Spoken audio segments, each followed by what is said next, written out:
Last time, can you hear? In 1930, we were riding edges on the island. But of course, in those days, you didn't have a lot of cars in stock, not like this. And I had an arrangement with Riley's, Forest Hill Country, as you all know, of course. And they sent over each year 4 or 5 cars, new ones, on a sort of sale or return basis. Fascinating, really. And these cars arrived with a salesman, and I used to go with them. We went round the island, calling on the Riley owners, in the hopes that we could follow one of these cars, which I might say we did.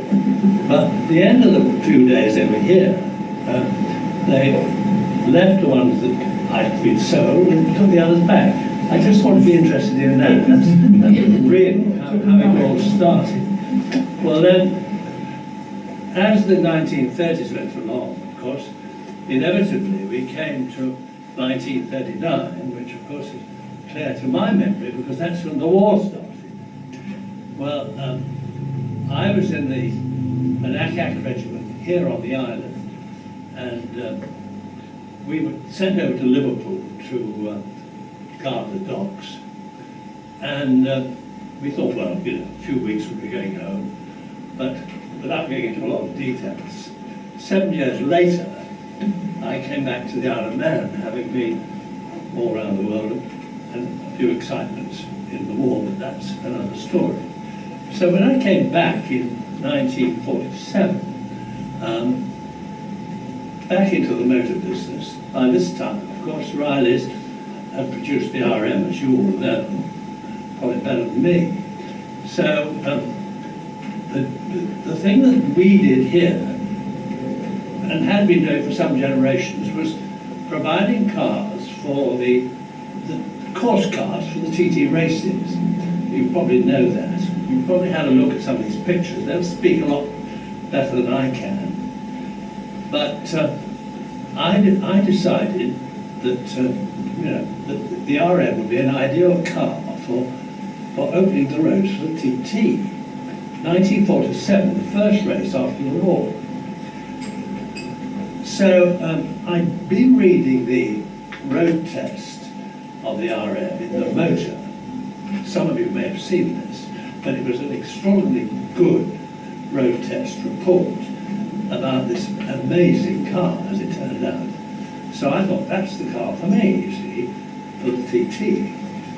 So I rang up Riley's, Forest Hill, and I said, I want to speak to the managing director. Well, that was a fellow called Jack Tatlow, who became a great personal friend. Some of you may have heard of him, but he was the MD at Riley's. I said, now look, this car is ideal for the TT. This is the first TT after the war, and I want one for opening the roads. Will you lend me one? So he said, do better than that. He said, I'll have one built extra for the allocation. Perhaps I should digress for a second. Just after the Second World War, you didn't sell cars, you allocated. People who wanted them, you put them on a list. And if they were lucky, they got it within 4 or 5 years. That's the way it was. You'd never get any discount. Every car, full price, and you had to wait. So to get one for the TT was tricky. So to get an extra one was a bonus. Now, you'll see the car that I bought on this picture, HMF 537. And anyway, I bought this car over. Oh, and I should say, the managing director, Jack Tatlow, said to me, well, he said, I'll come over with the car and I'll drive it. So I said, look, Jack, I said, that's not the idea. And I said, in any case, have you any idea what you say you're going to do? Because I said, this circuit, you've been round it today, is 38 miles. And you really got to know every inch of it. If you're going to hurry around in a car, whatever car, you've got the job on your hands. So anyway, he came over, and as soon as he saw the circuit, and I took him around, he said, you can drive it. So we used the car for that. And it really was a great success. Now, the course car job, as I've said, started before me, and my father was in the motor business here, incidentally from 1909, so you work that out too. Next year, the Mylchreest family would have been in the motor business for 100 years, but my father was a good driver. He used to drive around in an old Crusher or whatever it was. And then the war came, and I started my stint in 1947. So from then on, it was all with me. Right, now, I mentioned about, now the next thing I was worth mentioning was about the production car racing at Silverstone. Now, this is quite a good story. You probably have heard of this, it's in some of the pictures. But in 1948, the British Racing Garage decided to have a race meeting for production cars. I'm sure you know that. And I had a phone call from Jack Tatler, and he said, would you like to drive one of the works riders in the production car race? I said, you're not kidding.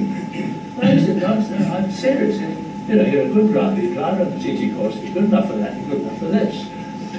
So I said, okay, delighted. And I said, well, why? As a matter of fact, I said, the race is next week. Well, why? I mean, there's a stopgap. So anyway, then it came clean.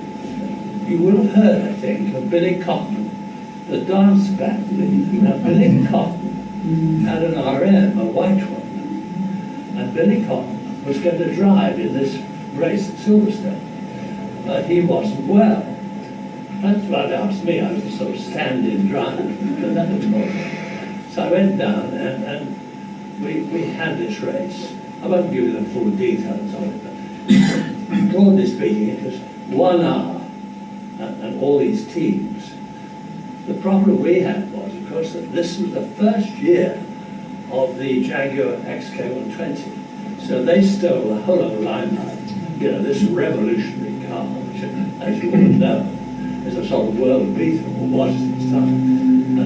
In the rallies, because they weren't as good as that. So, you know, that's what we're up against. But everything was in this production car race. There are a few photographs. I won't go into details of that. But that was fun and I enjoyed it. But then came back to the Isle of Man, went on from time to time, or every year really, with the course cars with TT. And at that point, we really got down to it with riders. And Jack Tatler, every year, would send me 1 or 2 cars from the works for me and my team of drivers to use on the TT course. Very good publicity. And a lot of photographs you will see of these various cars. Some people have recognized the registration numbers. And certainly, you know, 1 or 2 of these cars were raced at Silverstone in the production race, and then over here around the TT course. So, you know, it was very close stuff and very enjoyable. Now then, all about him. Now, after 537 was the one that I first had drove, I kept it for 2 years, and then I sold it in Belfast. And I don't know whether you believe this, but I made a note that I made a profit on that car, something like £1,000. I'd run it for 2 years, and that's what I sold it for about month. This was the way it was. And this went on for 4 or 5 years after the war until production started to catch up with demand. The problem was, of course, that Britain was under pressure financially. And of course, every spare car was going to America. That's why it was so short cars in Britain, just immediately after the war. So, following Mylchreest, then 1 year, Jack Tatler sent over to me a 1.5 metre Alpine rally car. You probably know this, but riders had a team in the Alpine rally, and they were 1.5 metres, and they were all white. So, very nice cars. Not too, the 1.5 metre engine was really, you know, not good enough.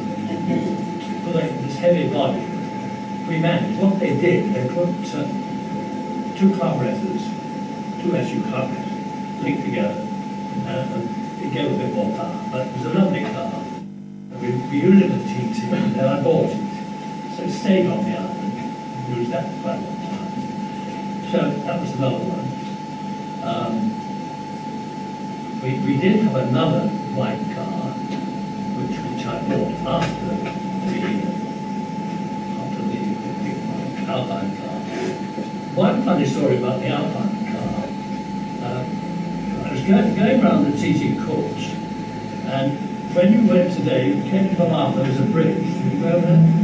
Just about a mile back from that point, I was going as far as I could with this car, and I suddenly realized there were some flames coming up through the floor. Oh God, you know, I can't but I stopped, opened the point, and the engine was on fire.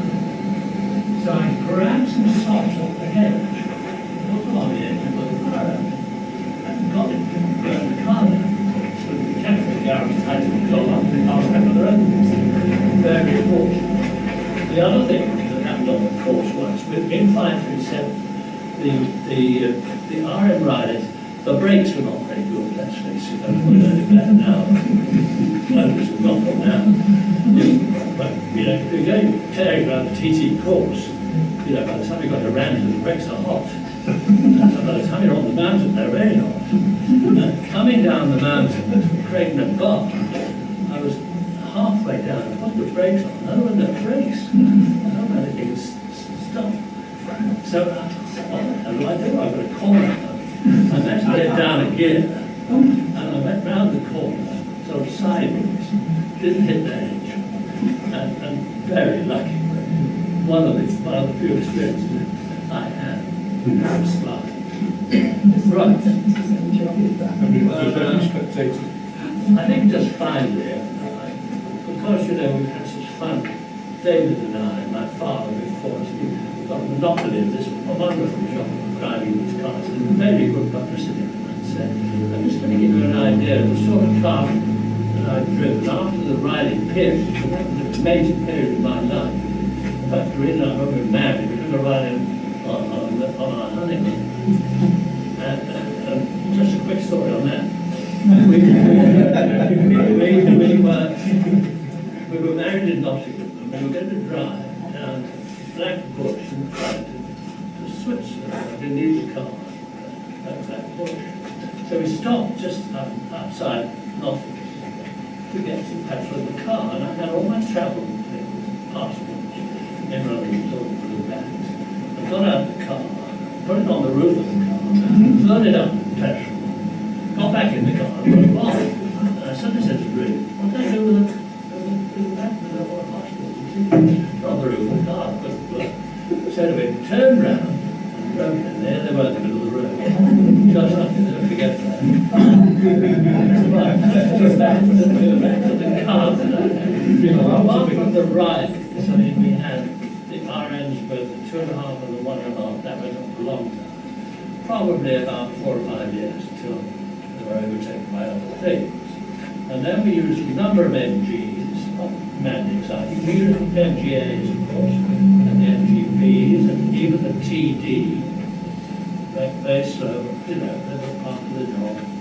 We've had a number of Jaguars. Probably the best Jaguar that we had was an E-Type with a V12 engine. Very hot car. And it belonged personally to Lofty England, who was the managing director of Jaguar. He brought it over, stayed with me, and I took him around in this car, in his own car. That went like, when we were going around opening the road, we caught up a bike on the mountain. And this fellow was going, I fell on this bike. And then he said, oh God, I can't believe this. So he signaled me past. We were at first saying what we did.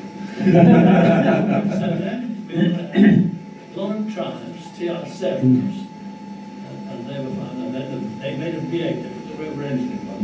TR8, a very quick car. We had Rover 3500s. Probably the most interesting car we ever had prototypes of the Mini Cooper S. Now you'll think about this. And when we bought these, we borrowed, they built all the prototypes at the MG factory in Paddington before they started really seriously running. You know, more than a shop, not too young to have heard about the performance of these Cooper S's. Incredible cars. So they did all the preparation. John Thornley, who was the managing director of MG, said to me, take 2 of these over to the Isle of Man and flash them around the CT court. You were going to shop. Anyway, I bought these cars and one of my co-drivers looked at me and said, I'm driving that. He told me, you've got to keep getting around the CT court, something like that. So I said, well, drive it first. So anybody in the family could do 100 miles an hour and change his mind. And it wasn't only that, as you know, was the road. I could go around the CT course, average over 60 miles an hour, no trouble at all in a Cooper S. I think I've spoken enough. Riders have been part of our life, really. We loved every minute of it. My only great regret is that I don't have one like you. But you can't have everything, and we've got a couple of stables full of cars. We've got 3 Jaguars, 3 Mini Coopers, 3 Austin 7s, you name it, we've got them. Ridiculous. You do have one driving. Thank you very much. We have one driving. We've got an RM. Oh, we've got a rider here.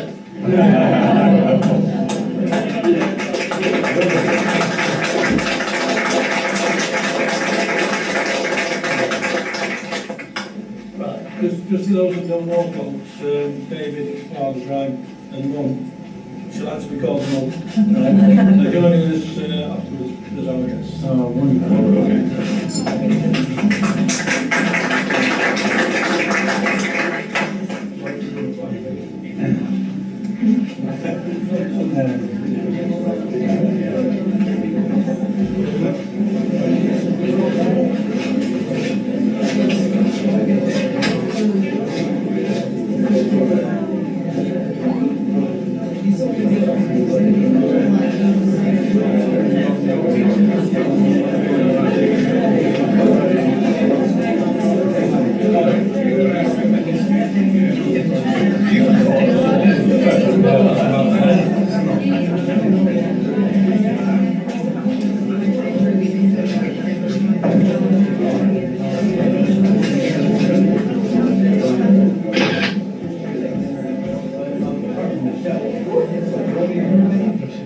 I was leading this weekend, and on the first lap, I looked at the other, the third one had gone. The car was happening, I didn't crash. It turned out, after the race, they had not fully tightened the wheel. One of them, they started to walk the car. It stopped to tighten them, so it stopped. Fortunately, my car was all right. But that's on the course. That was one of the 3 cars. One of those 3 exhaust. I don't know whether you can see the number. Yeah, that was one of the other ones. But the 3 cars are up here. Those are the 2 black ones with me running across the road. Yeah, so your car, the car you bought, was that one of these ones? No. HMN 537. It was brand new one. Was brand new. That was built for me, and I was delighted to have it. Although it was crazy because cars are so hard. I mean, it should have gone to a customer. Of course, Jack kidded me. I very special. I kept it for 2 years and so did it. But I think I don't know whether the one I was driving was the same one. 14. Can you see the registration? 14, yeah, you're 14. Well, but the other one, I think you'll see is this 22. Sorry. I think the other one is that one.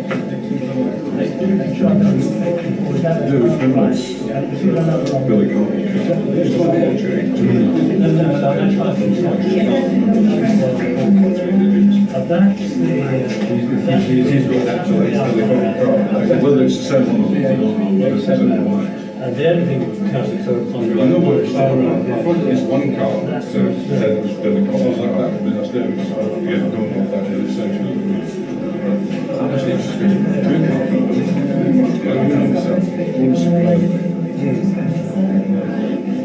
I've got a lot more than that.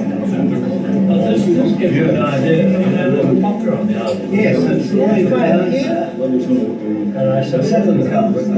yes, I mean, you know, when you think of the island, it's a small place. Yeah. 70,000 people. That's taking the island back. Yes. I just found out. And the big cars. They've been-